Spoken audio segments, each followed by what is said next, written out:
capítulo 2, versículo 28.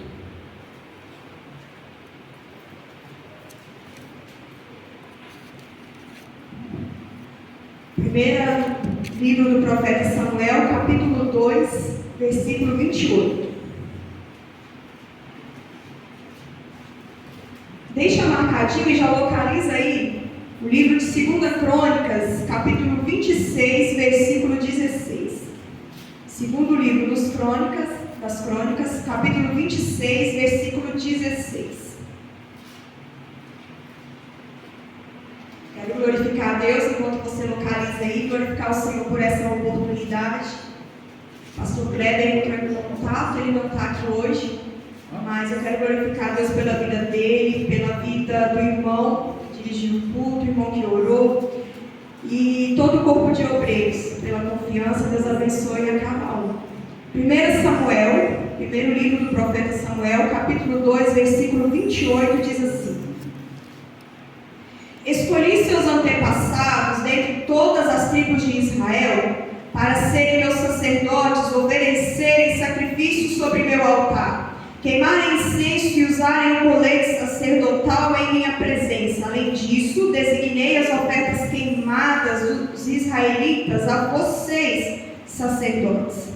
Agora vem comigo, segundo livro das Crônicas 26, 16, diz assim a palavra do Senhor: Quando Uzias se tornou poderoso, também se encheu de orgulho, o que o levou à ruína.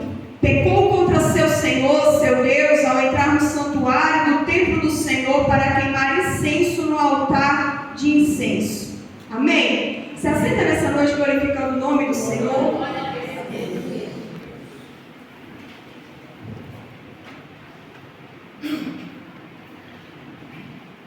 O que nós lemos no livro do profeta Samuel é uma repetição de uma instrução, de uma ordenança que o Senhor havia dado ao povo de Israel. Quando Deus institui ali a construção do tabernáculo por meio de Moisés, o Senhor vai dar algumas instruções que mais à frente o Senhor vai orientar a respeito de quem deveria lhe oferecer os sacrifícios, de quem deveria queimar o incenso, de quem deveria fazer ali a organização do templo, de quem deveria exercer o cuidado e a manutenção das coisas ali dentro do tabernáculo, dentro do templo do Senhor. Ou seja, não seria qualquer pessoa que entraria no templo para fazer aquilo que precisava ser feito. Não seria qualquer pessoa que tomaria o altar e sacrificaria os animais, que queimaria o incenso, que organizaria as coisas. Deus está deixando bem claro que deveriam ser pessoas ali separadas, pessoas ali vocacionadas por Deus para estar fazendo aquele trabalho.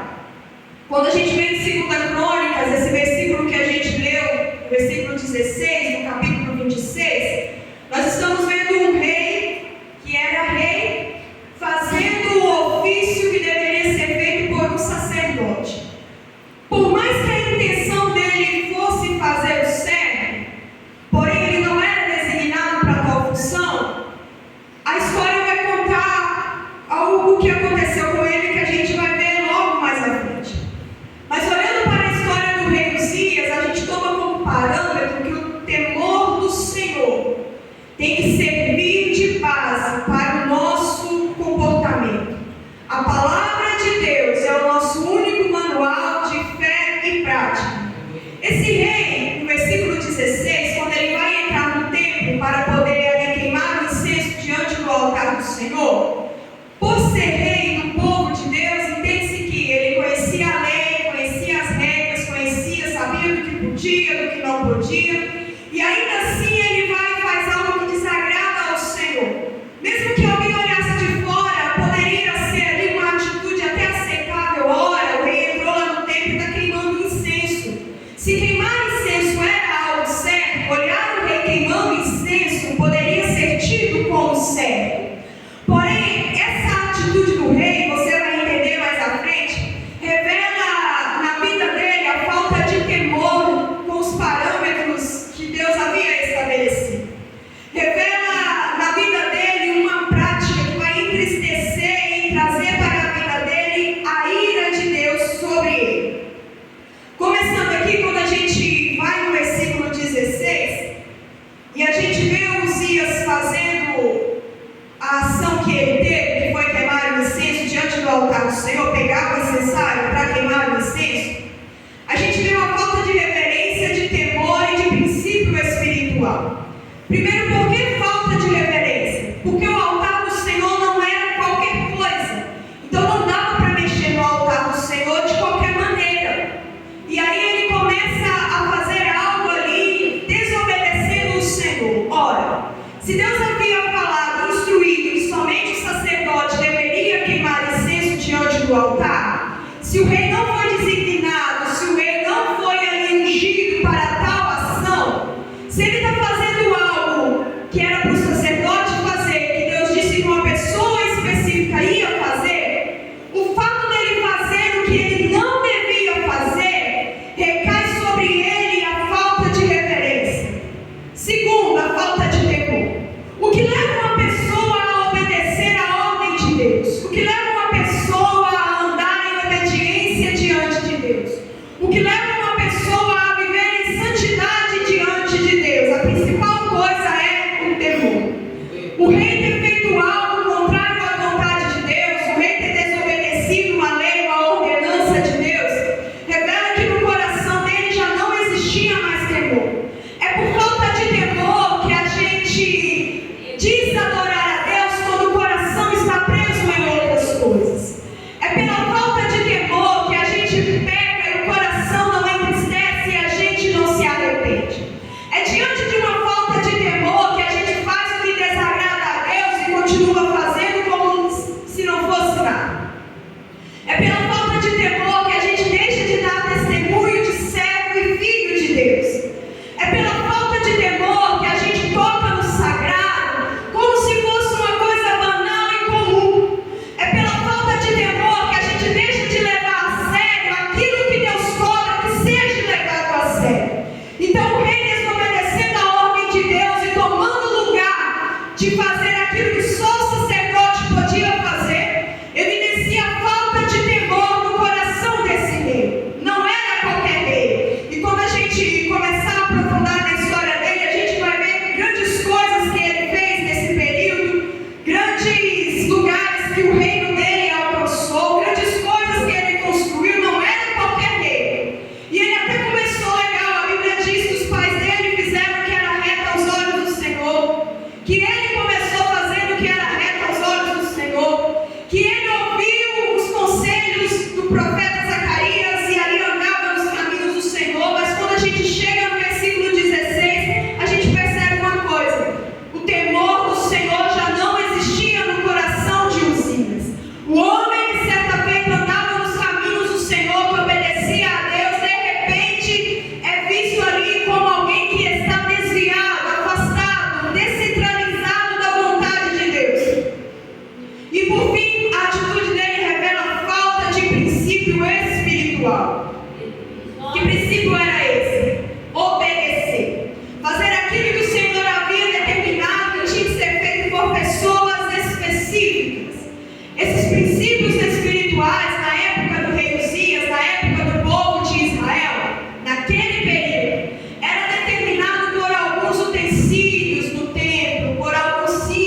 Sede santos, porque eu também sou santo. O Senhor está declarando um modelo de culto ao homem. O véu que separava, o véu que simbolizava a separação entre a presença e o povo foi rasgado. Mas essa presença, para ser acessada, para ser recebida, é diante de um culto pautado conforme a palavra do Senhor. Uzias foi um rei que se destacou pela grandeza do seu reinado. A Bíblia vai dizer que o Senhor era com ele e por isso ele cresceu, ficou poderoso. O exército dele era um exército muito grande. A Bíblia vai dizer que no versículo 13, o exército era formado por uma elite de 307.500 homens preparados, treinados. Não era qualquer exército. A Bíblia vai dizer que por meio de guerras ele expande a fronteira do reino dele. Outra expansão como essa, geograficamente falando, só foi vista no tempo de Salomão. Ou seja, o reino, a grandiosidade, a glória daquele reinado atingiu proporções gigantescas. Ele estaria em pleno movimento de construção e aí ele começa muito bem. Só que aí a gente vai ver algo sobre a vida dele. Ele construía por fora enquanto um movimento corrosivo começava a acontecer do lado de dentro. Esse homem está expandindo o rei, está construindo, fazendo e acontecendo. O exército dele era gigante. Quem olhava por fora estava tudo bem, mas só que dentro dele algo estava corroendo a intimidade dele com Deus. Enquanto ele construía por fora, ele desconstruía valores por dentro. E o primeiro caminho para chegar à ruína é isso: achar que fez tanto que agora pode tudo. É achar que tem tanto tempo de crente, tanto tempo que serve a Deus, que isso te abriu um acesso para fazer qualquer coisa. É achar que serve a Deus há tanto tempo que por fazer isso ou fazer aquilo, isso nos dá legalidade para cruzar o limite daquilo que o Senhor não quer. Por construir muito, por quebrar fronteiras e chegar a lugares que outros não chegaram, por expandir o reino, construir torres, furar cisternas no deserto, por ter ali um grande feito em meio à agricultura naquele tempo. Ele olha para aquilo tudo que ele construiu, aonde ele chegou, e em um determinado momento ele vai começar a olhar para dentro de si e esquecer que tudo aquilo que ele construiu, que aonde ele chegou, foi tudo consequência da mão de Deus abençoando a vida dele. Ele começa a esquecer que a riqueza que o reino está acumulando é a mão de Deus enviando providência. Ele começa a esquecer que quando o exército dele entra em guerra, vence a peleja e conquista cidades e aumenta as fronteiras, ele começa a esquecer que é a mão de Deus dando livramento e fortalecendo o exército.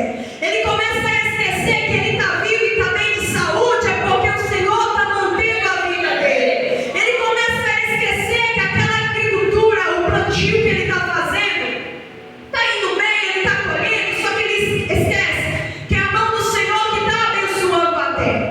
Ele começa a olhar para aqueles feitos dele ali, esquece que é o Senhor, e aí começa a entrar no coração dele uma certa vaidade.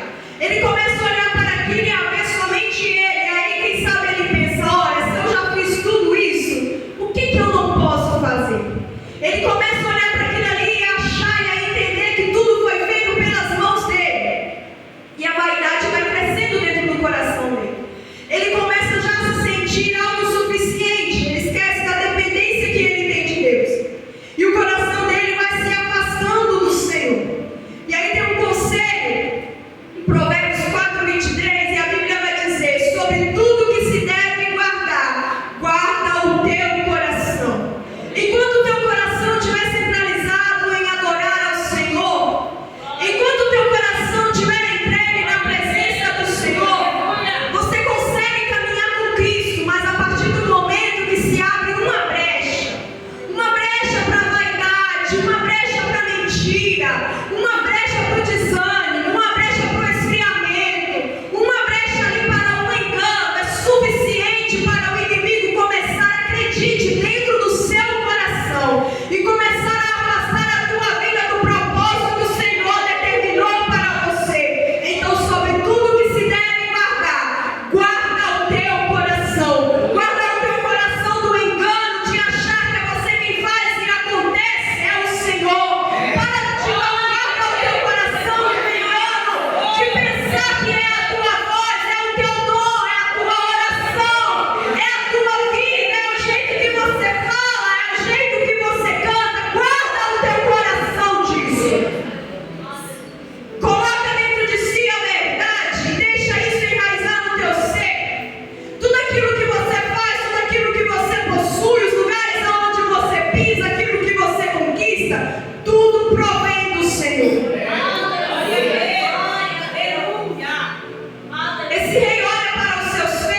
Asdod.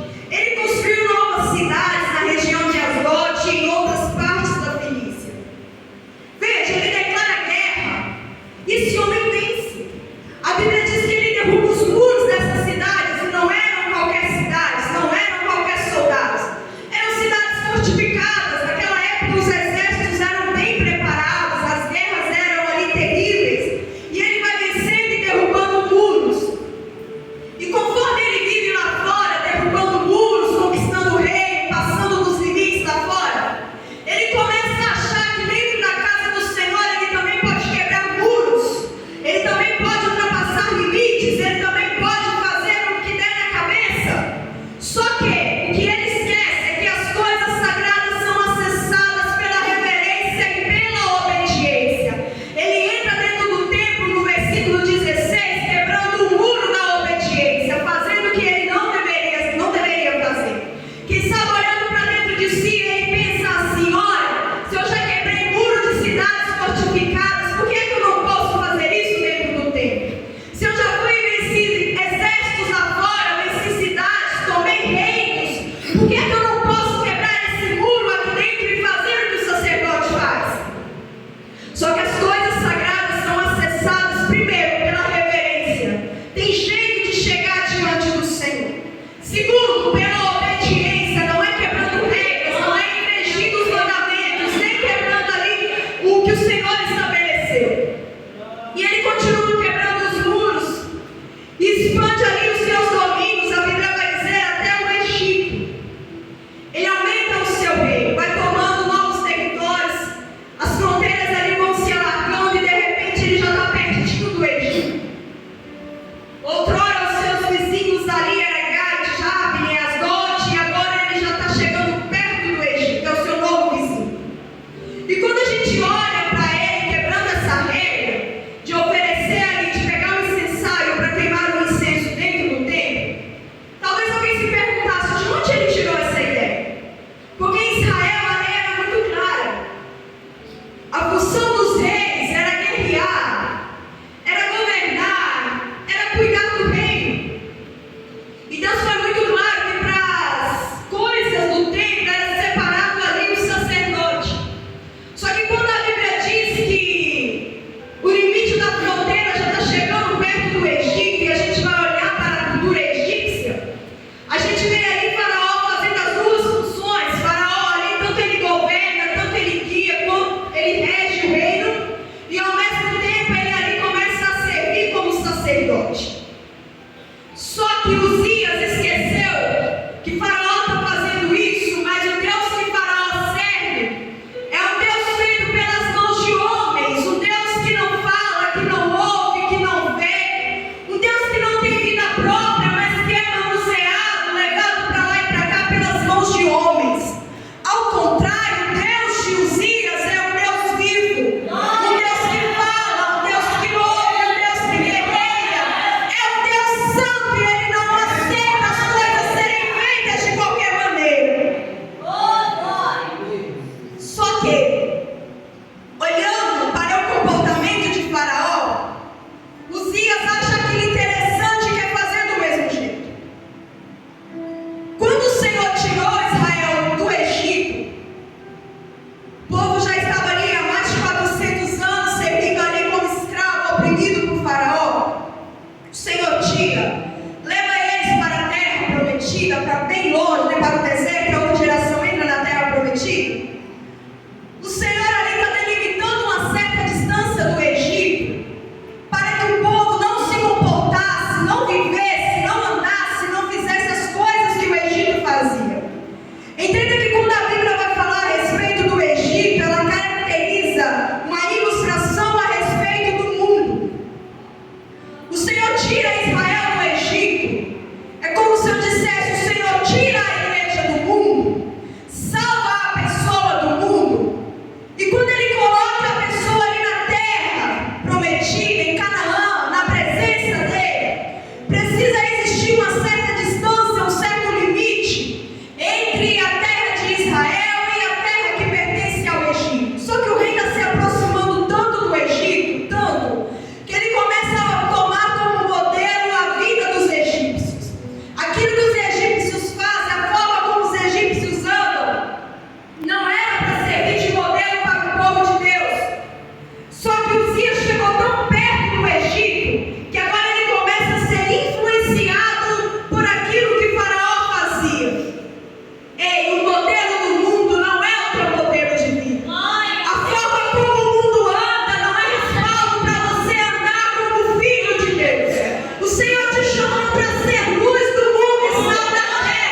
uma área onde ele plantava e aonde ele colhia.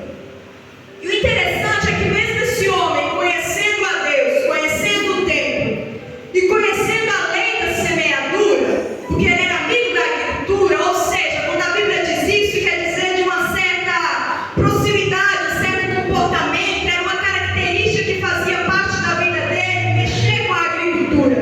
Então ele está vendo ali a lei da semeadura e da colheita. Ele está vendo que se ele semeia, depois ele colhe. Se ele semeia um pouquinho, ele vai colher um pouquinho. Quando ele semeia muito, ele colhe muito. Só que ele não toma isso como parâmetro, porque se quando ele está começando a entrar dentro do templo para pegar o incensário, ele se recorda do plantio e da colheita, a ficha dele deveria ter caído e quem sabe ele raciocinasse assim: olha, se eu planto e eu colho, se eu plantar obediência, eu vou colher bênção.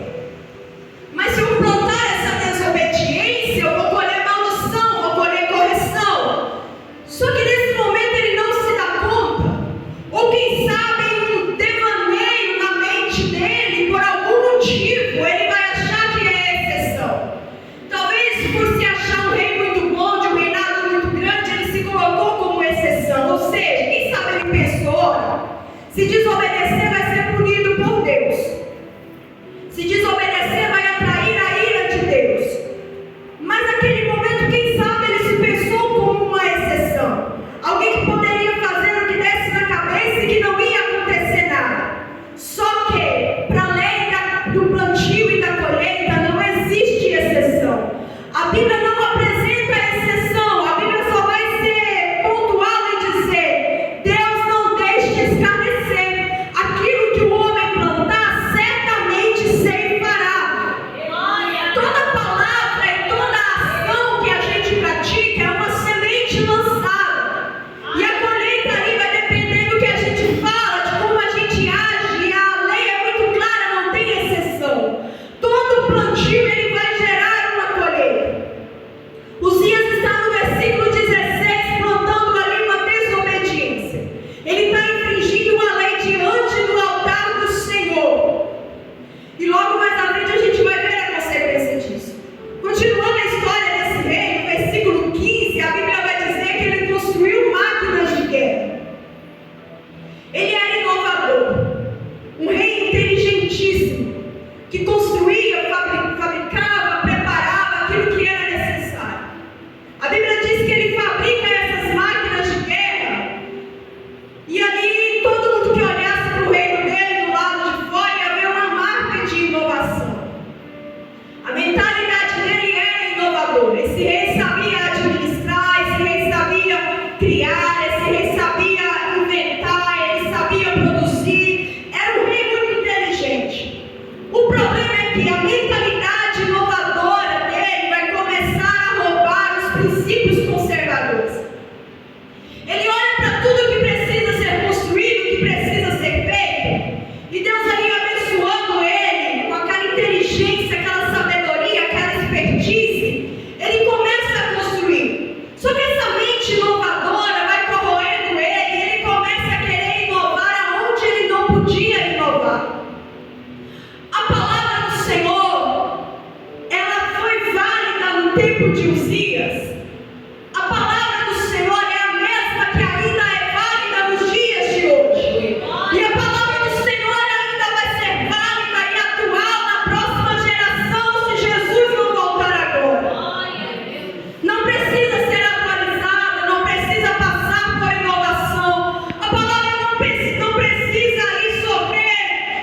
viu, tudo que ele quer agora é ser notado. Aqui começa o desvio dele. A partir do momento que ele começa a construir torres pelo deserto, ali por pura vaidade, desejando ser notado, ele começa a se afastar de Deus. Porque fato é, quando a gente está na presença do Senhor, e todo o culto que a gente oferece a Deus, a honra e a glória sempre vai ser do Senhor. Nunca é para o nosso nome, nunca é para o nosso ego, nunca é para alimentar nossa vaidade. Porque o dono da igreja é Deus, então a honra, a glória, o louvor, a adoração é única e exclusivamente para o Senhor. Não importa se canta bem, não importa se prega bem ou se ora bonito, não importa a ação que é executada, o cargo ali que está sendo executado, nunca vai ser sobre a gente. A honra e a glória é sempre do Senhor. O rei está envolto ali em orgulho e vaidade. Tudo que ele quer é ser notado. Tudo que ele quer é que comentem o nome dele e falem a respeito de quão bem sucedido ele é. Tudo que ele quer é que a fama dele continue percorrendo e todos saibam que ele é o rei que faz, o rei que consegue, o rei que tem o exército, que tem o rei que expandiu as fronteiras. Aquela vaidade entra dentro do coração dele. Só que esse desvio, ele começa a ser notado no versículo 5, quando a Bíblia vai dizer o seguinte. Se você tiver com a Bíblia aberta, acompanha comigo. Segundo livro dos Crônicas 26:5. Uzias buscou a Deus durante a vida de Zacarias, que o ensinou a temer a Deus, e quando o rei buscou a direção do Senhor, Deus lhe deu êxito. O versículo começa: Uzias buscou a Deus durante a vida de Zacarias. Só que chegou um certo momento que Zacarias morreu. Aquele homem que fazia ele buscar ao Senhor, que lhe dava conselhos,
isso. A Bíblia vai falar a respeito da sua transgressão. E voltando aqui, a Bíblia diz, na parte B, pecou contra o Senhor, seu Deus, ao entrar no santuário do templo do Senhor para queimar incenso no altar de incenso. Repara como a Bíblia começa, na parte B. Pecou contra o Senhor, seu Deus. Quando a Bíblia vai dizer sobre alguns juízes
sacerdote entra depois dele. E aí tem uma lei de aparência que engana, porque o ser humano ele tem a mania de olhar para alguma coisa e por estar no lugar certo, com a coisa certa na mão a ser feita, o ser humano já olha e ali já julga que está tudo certo. Se Uzias entrou dentro do templo e ele é rei, pegou o incensário e entrou primeiro que o sacerdote, talvez quem olha de fora vai achar, tá certo, entrou primeiro e pegou o incensário na mão. Só que o fato dele estar dentro do templo e ter entrado primeiro não otorga a ele a liberdade de quebrar e infringir uma regra que o Senhor havia estabelecido. Ele está ali como um ator, fazendo o que deve ser feito pelo sacerdote, mas tomando para ele fazer. O grande problema aqui é que ator não engana a Deus. Ele podia enganar as pessoas que estivessem no pátio lá fora, mas a Deus ninguém engana. O Senhor, além de observar o exterior, Ele vai sondar o coração, a motivação. E Deus está olhando ali para Uzias. Ele acessa aquilo que ninguém podia acessar, senão o sacerdote. A legitimidade de poder fazer alguma coisa, em contrapartida com a ilegitimidade de não poder fazer, traz alguns resultados. A Bíblia vai dizer lá em Números 16 que se levanta ali Miriam para falar contra Moisés, levanta o povo ali contra Moisés, falando mal de Moisés, e aí a Bíblia vai dizer assim que Deus lança uma praga sobre aqueles homens, sobre aquele povo, e começa a cair mortos, um em cima do outro, eles vão morrendo. Mas aí a Bíblia diz assim: Moisés, vai lá e fala para Arão, pega o incensário, queima incenso. E a Bíblia diz que na hora que ele começa a queimar aquele incenso, aquela praga de morte cessa, os homens param de morrer, aquele povo para de morrer. Por quê? Arão ele foi designado ao sacerdócio, ele tinha legitimidade, ele tinha liberdade de pegar aquele incensário e fazer o que tinha que ser feito. Só que em contrapartida, quando a gente olha para Uzias fazendo aquilo que ele não podia fazer, sem respaldo de Deus, sem condição de fazer o que ele está fazendo, sem ter condição de tocar no sagrado, naquilo que Deus havia preservado, a gente vai ver que como resultado ele é acometido de uma doença que traz morte. Aí entenda uma coisa: tocar no sagrado, naquilo que pertence a Deus. E hoje, como eu disse, não temos instrumentabilidade física como é especificado no Antigo Testamento. E quando eu digo de tocar no que é santo, não é pegar o incensário como Uzias pegou, mas é de entrar na presença do Senhor e fazer uso da palavra, fazer uso do culto, fazer uso daquilo que pertence a Deus, daquilo que diz reverência a Deus, sem estar em condições certas de poder fazer aquilo. É ilegitimidade de tocar no que é santo. Uzias vai ser acometido de uma lepra. Ele pega o incensário, o sacerdote vê aquilo, ele entra correndo dentro do templo e entra mais 80 sacerdotes junto com o sacerdote Azarias, perdão. O rei está lá com o incensário na mão. Entra o sacerdote Azarias e mais 80 sacerdotes atrás dele, vendo aquilo que o rei está fazendo. Esses homens são tidos na Bíblia, a Bíblia vai falar a respeito deles como homens valentes. E por que valentes? Olha, o rei entrou dentro do templo e pegou o incensário. Qualquer um que contrariasse o rei, que ali fosse contra a atitude do rei, poderia ser morto. O rei poderia ordenar que matasse e ninguém poderia livrar aqueles homens. Só que eles estão vendo algo errado dentro do templo e eles vão decidir se manifestar. Eles estão vendo algo errado dentro do templo, algo que não condiz com o que o Senhor havia ensinado, e ao invés de serem omissos e medrosos, a Bíblia vai dizer que esses homens valentes entram ali dentro, ainda que pudessem ser mortos por contrariar o rei. Esses homens valentes não estão agora colocando a sua vida em primeiro lugar. Eles estão ali olhando para uma desobediência desobediência, um infringimento de regra dentro do templo, e eles vão para defender o que é certo. Poderiam ser mortos, mas aqui isso não está importando para eles. O importante para eles aqui é manter santo aquilo que Deus determinou que deveria ser santo. Manter aqui vigente a regra que Deus havia já estabelecido e falado para o povo. Atualmente em nossos dias, e essa palavra, como eu disse, ela é atual. O Senhor nos ensina através da vida de Uzias, trazendo para os dias de hoje. Há um levante para desconstruir valores morais e éticos, e por que não dizer espirituais. O Senhor deixou algumas ordenanças, leis. Deus deixou ali os mandamentos acerca da sua palavra, de como deveríamos servir, de como deveríamos adorar, de como deve ser o culto prestado a Ele. E há um levante, principalmente em nossos dias, para tentar desconstruir isso.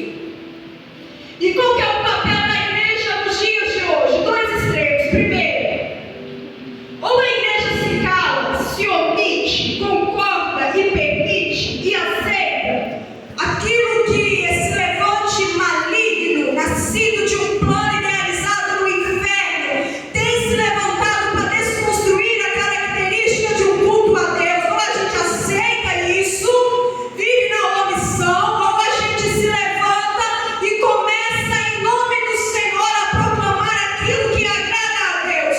Começa a pregar na geração presente que Deus ainda é santo e importa que aqueles que o adorem também sejam santos. Entendeu uma coisa? Deus não faz acepção de ninguém para salvar. Mas uma vez salvo lá fora e trazido para a presença do Senhor, a vida diante de Deus implica mudança. Não tem como começar a servir a Deus e coabitar com as práticas do mundo. Não tem como vir para a presença do Senhor e continuar vivendo como se ainda estivesse no mundo. Tudo aquilo que faz referência a Deus precisa ser santo. Tudo aquilo que é oferecido diante de Deus precisa partir de uma vida que vive em santificação diante do Senhor. Por mais que Deus pegue alguém em qualquer estado e salve, precisa acontecer uma mudança naquele estado a partir do momento em que se encontra com Jesus. Todo encontro com Deus implica em mudança. Quem passa a servir a Cristo não fala como falava antes. As atitudes de quem começou a servir a Cristo não são as mesmas atitudes de quem servia ao mundo. As amizades de quem anda com Cristo agora não podem ser as mesmas amizades de quem andava no mundo. Todo encontro com Deus implica mudança na vida de quem serve ao Senhor. Aí a Bíblia vai dizer que Uzias está ali com o incensário na mão. Aqueles homens valentes entram e denunciam. Fala com o rei que ele está errado, que aquilo não é certo. Só que o rei ali, ele vai ficar indignado. Ele está errado, fazendo algo errado, só que ele se indigna ali diante da correção que ele recebe. Pior do que estar errado é não receber uma palavra de correção. Pior do que estar em pecado é não receber uma palavra para voltar e se converter de novo aos caminhos do Senhor. Isso pode custar uma eternidade com Cristo. Pior do que estar em desobediência e em pecado é não aceitar o conselho para consertar a vida. Uzias estava totalmente errado, ele era estranho diante do altar. Quando a gente volta lá no livro de Números, Nadab e Abiú vai oferecer como estranho diante do Senhor. E tudo aquilo que é estranho, o Senhor rejeita. Uzias era estranho. Estranho por quê? Porque ele não estava incumbido daquela função, não era lícito ele fazer o que estava fazendo. E aí Uzias vai descobrir da pior forma que usar um utensílio que é santo. O elemento não tem poder de santificar ninguém. O utensílio foi santificado para Deus. Mas aquele utensílio santificado para adorar a Deus não tinha o poder de santificar quem o tocasse. A vida precisava ser santificada. O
jeito.